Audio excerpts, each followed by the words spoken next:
Continuando a leitura do livro Leis de Amor, psicografia de Francisco Cândido Xavier e Valdo Vieira, pelo Espírito de Emmanuel.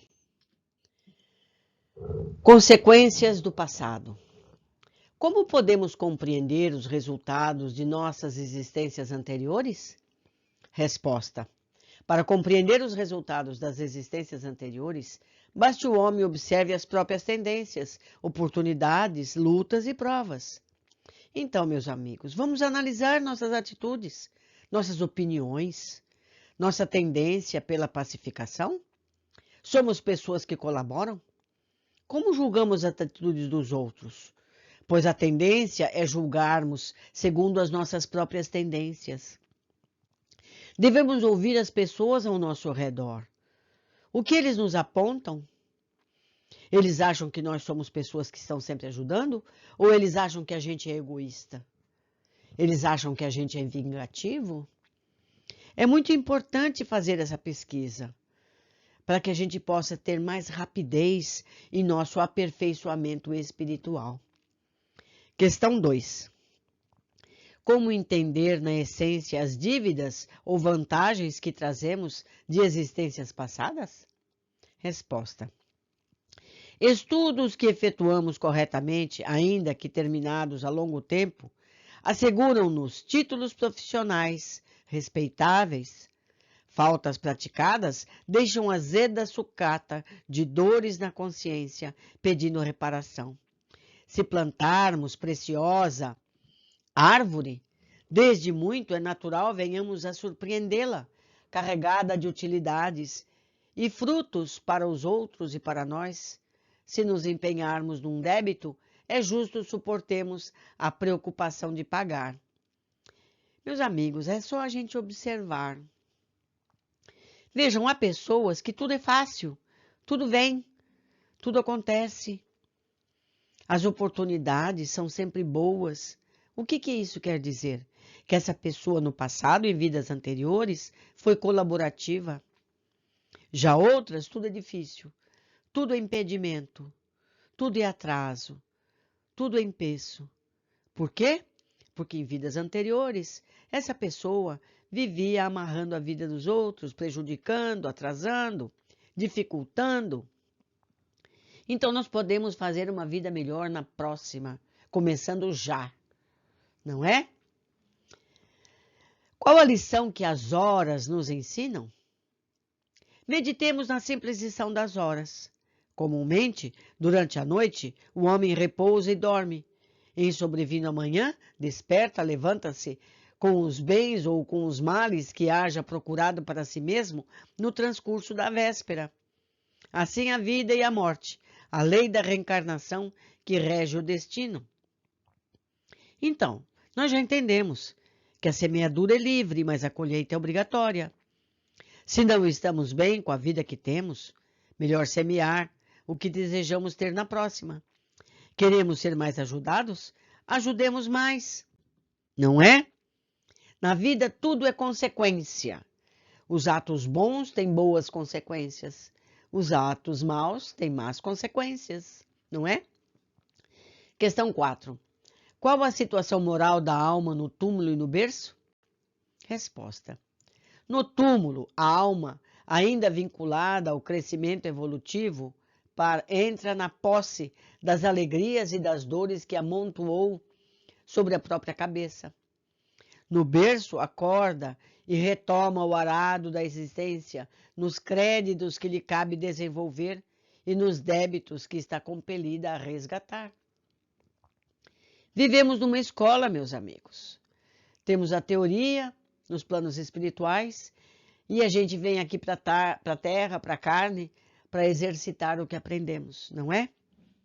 Em síntese, onde permanece espiritualmente a criatura reencarnada? Resposta. Cada criatura reencarnada permanece nas derivantes de tudo o que fez consigo e com o próximo. Sexta questão. Qual a explicação lógica das enfermidades congênitas? Resposta. Os grandes delitos operam na alma, estados indefiníveis de angústia e choque, daí nascendo a explicação lógica das enfermidades congênitas, às vezes inabordáveis a qualquer tratamento.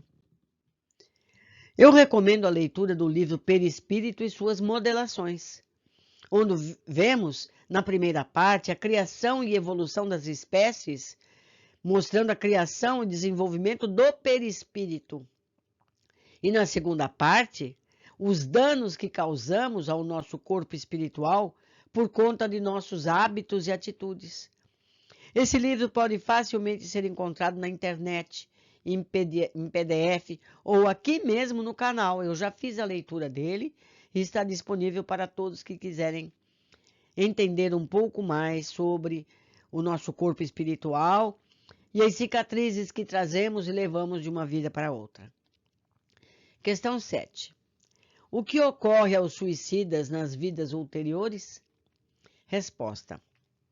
Os suicidas que estouraram o crânio ou que se entregaram a enforcamento depois de prolongados suplícios nas regiões purgatoriais, frequentemente após diversos tentames frustrados de renascimento, ou seja, são os abortos espontâneos, readquirem o corpo de carne, mas transportam nele as deficiências do corpo espiritual, cuja harmonia desajustaram.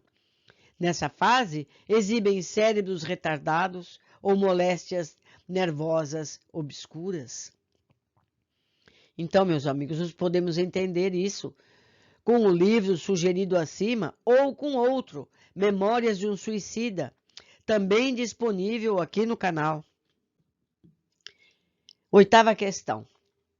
E os protagonistas de tragédias passionais?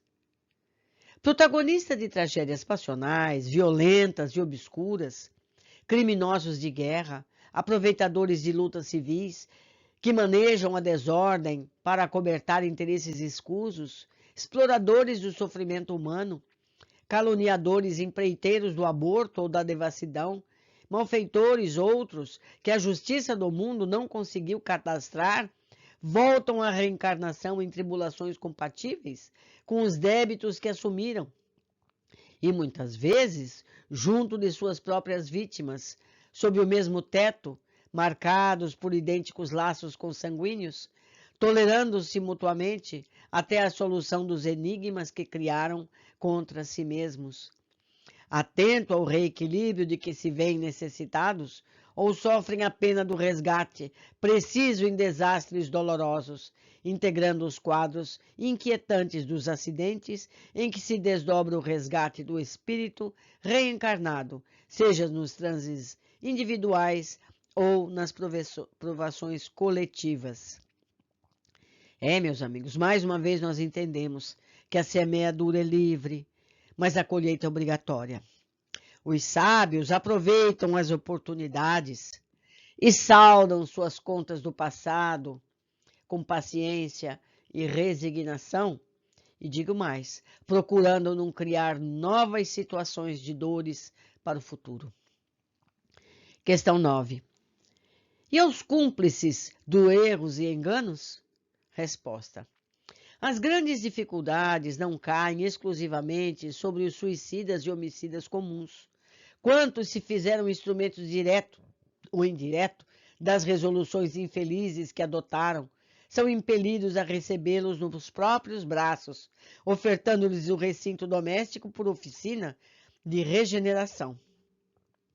Muito importante essa informação, que somos todos responsáveis pelos danos que induzimos aos outros. A gente conhece casos que a pessoa enche a cabeça da outra para que tenha uma atitude negativa. Isso nos é cobrado também. É nossa culpa. Questão 10. O que ocorre àqueles que provocam o suicídio de alguém? Resposta. Se levianamente provocamos o suicídio de alguém, é possível que tenhamos esse mesmo alguém, muito em breve, na condição de um filho problema ou de um familiar padecente, requisitando-lhes o auxílio na medida das responsabilidades que assumimos na falência a que se arrojou. Questão 11. Que acontece aos que impelem o próximo à falência moral? Se instilamos viciação e criminalidade em companheiros do caminho, asfixiando-lhes as melhores esperanças na desencarnação prematura, é certo que se corporificarão de novo na Terra, ao nosso lado, a fim de que lhes prestamos concurso imprescindível à reeducação. Na pauta dos compromissos a que nos enredamos, ao precipitá-los nos enganos terríveis que lhe buscam desvencilhar-se, abatidos e desditosos. Nas mesmas circunstâncias, carreamos em nós, enraizadas nas forças profundas da mente, os bens ou os males que cultivamos. Então nós entendemos que temos sempre que reparar os erros cometidos e que induzimos alguém a cometer. A responsabilidade dos atos deve ser assumida e reparada. Questão 12. O que ocorre aos desencarnados que malbarataram os tesouros da emoção e da ideia? Resposta. Quando desencarnados, não fugimos à lei de causa e efeito. Se malbaratamos os tesouros das emoções e dos pensamentos na Terra, deambulamos nas esferas espirituais por dolentes almas que, se perturbação ensandece, fadados a reaparecer no plano carnal, com as enfermidades consequentes, a se entranharem nos tecidos orgânicos que nos compõem a vestimenta física. Nós precisamos entender que temos uma vida, em fases na carne e fases em espírito, mas é uma vida e sempre teremos a responsabilidade pelos atos, estejamos na matéria ou fora dela. Somos imortais. Uma coisa acompanha a outra sempre e indefinidamente. Questão 13. Aqueles que se entregam aos desequilíbrios do sexo? Resposta. Nessas condições, o porvir esboça-se nebuloso, apontando-nos graves lições de refazimento e resgate. Se abraçamos desequilíbrios do sexo, agravados com padecimentos alheios por nossa conta, aguentamos inibições genésicas, muitas vezes com o cansaço precoce, a distrofia muscular, a epilepsia ou o câncer de permeio. Questão 14. E aqueles que perpetram crimes? Resposta. Se perpetramos crimes na pessoa do nosso semelhante, eis-nos à frente de mutilações dolorosas. Questão 15. E aqueles que se entregam às extravagâncias da mesa? Resposta. Se nos entregamos à extravagância da mesa, vamos ficar com ulcerações, gastralgias, que persistem tanto tempo que se nos perdurarem as alterações do vínculo espiritual. São os machucados que fazemos em nosso perispírito. Questão 16. E aqueles que se afeiçoam ao alcoolismo? Se nos afeiçoamos ao alcoolismo ou abuso de entorpecentes, somos induzidos à loucura ou à idiotia, seja onde for.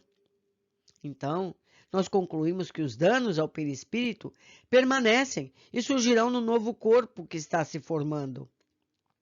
Um exemplo simples: se escrevermos em um bloco de papel, depois arrancamos a folha e jogamos fora, o corpo marcado foi tirado. Mas se passamos grafite na folha de baixo, poderemos ver o que foi escrito antes. A folha de baixo é como o perispírito que foi marcado pelo que ocorreu com o corpo na folha de cima. E foi o escrito, continuará lá e poderá ser visto. Quer dizer, o ferimento que nós fazemos em nosso corpo de carne, ele se fica marcado no corpo perispiritual, e esse, por sua vez, pode ser que volte no futuro corpo físico. Para aqueles que pensaram, então, no caso das cirurgias, em que é tirada uma parte do corpo físico, podem ficar tranquilos, porque nesses casos a espiritualidade se antecipa, preservando o perispírito do corpo que foi mutilado. Questão 17. E aqueles que se empenham em delitos e maledicência e a calúnia? Se nos empenhamos em delitos da maledicência e da calúnia, atravessamos vasto período de surdez ou mudez, precedidas ou seguidas por distonias correlatas. É o mau uso de nossas competências. Jesus nos disse: se teu olho é motivo de escândalo, entre parênteses, hoje, é melhor que entre na vida, entre parênteses, no futuro, sem um olho, para não errares mais. Não é verdade? Nós fomos ensinados, mas não temos o hábito de aprender e praticar. Lemos as Escrituras Sagradas sem prestar atenção no que está ali ensinando, o que está explicando. Está aqui a prova da reencarnação e que carregamos os males de uma vida para outra. Questão 18. E as consequências de nossos erros se verificam apenas na forma de doenças comuns? Resposta: não. Além disso, é preciso contar com as probabilidades da obsessão, porquanto cada vez que ofendemos aos que nos partilham a marcha, atraímos em prejuízo próprio as vibrações de revolta ou desespero daqueles que se categorizaram por vítimas de nossas ações impensadas. Questão 19. Qual deve ser a nossa atitude perante as provas da vida? Resposta: diante das provas inquietantes que se demoram conosco, aprendemos a refletir para auxiliar, melhorar, amparar e servir aqueles que nos cercam. Eu lembro mais uma vez que todas as palavras que estão em amarelo são originais do livro. As em branco são comentários meus, pessoais. E continuando aqui, eu sempre me pergunto, quando enfrento uma dificuldade, o que eu preciso aprender com isso? Então, o problema se transforma em oportunidade de aperfeiçoamento. Já não dói tanto, não é? Já passa a ser mais fácil. Questão 20. Quais as relações entre o presente, o passado e o futuro? Resposta: todos estamos no presente, com o ensejo de construir o futuro, mas envolvido nas consequências do passado que nos é próprio. Isso porque tudo aquilo que a criatura semeie, isso mesmo ela colherá. Meus amigos, como dizia Chico, nós não podemos reformar o passado, mas nós podemos fazer um novo começo. A partir de hoje, sermos pessoas diferentes, melhores, mais colaborativas, não é? Teremos assim um futuro melhor. Um grande abraço, grata pela companhia de todos e até o nosso próximo encontro.